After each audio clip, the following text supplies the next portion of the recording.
As we go through our life, there are moments where we snap or lose it, or are in animal mode, where we react and not respond. And we all know that as the blast radius around us increases, we often end up causing disproportional damage by reacting rather than responding to situations in a nuanced way. One moment of indiscretion can cause harm to years of hard work and relationships.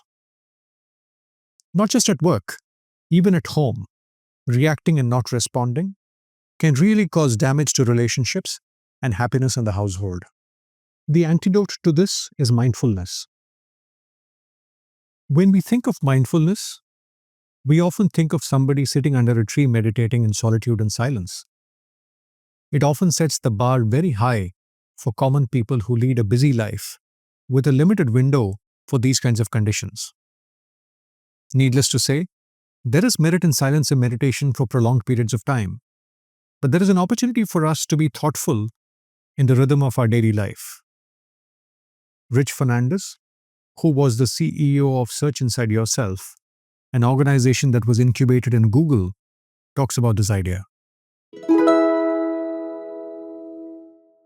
When people think about meditation, they think about having to do exactly what I just said, which is set aside, X block of time and, sit in a certain way and close your eyes and protect this space for formal practice. But there's also a way to practice mindfulness and meditation in an integrated way. So, for example, as you move through the course of your day, integrate it into your day. Between meetings, if you need to walk to the restroom, make that a walking meditation. I'm actually serious about that, right? Become aware of your body as it moves through space between your office and the restroom. Become aware of your footfall. Become aware of, the felt sense of your body. How are you feeling actually in that moment? Or take the opportunity to focus on breath, or this being in India, this podcast, if you have a mantra that you're familiar with or particularly like, use that. And I say mantra, and there's often a religious component to that. But here, what I'm referring to is really finding an object of your attention to train your attention upon it, whether it be mantra or breath or walking or sensation.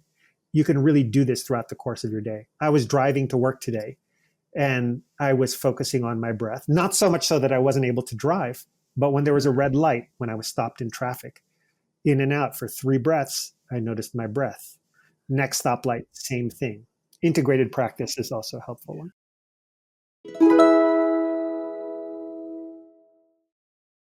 I have found this useful, especially when I'm eating my food. When I'm triggered about something, I try and count the number of times I'm chewing my food and try and take it to 20 chews before I swallow the food. I find that it distracts me from the issue at hand and helps calm me down. The added side benefit is that it reduces the risk of constipation, an issue I've been grappling with of late with all the travel. Music is another pursuit that I find centers me. Rather than just listening to it passively, I try and be intentional about counting the beats of a song with my fingers. I find that it calms me and quietens me. Just like a tennis player needs to get to the center of the court after playing a shot, we all need to stay centered as we experience various emotions at various points in time. We need to treat each moment as a new ball that's coming in towards us.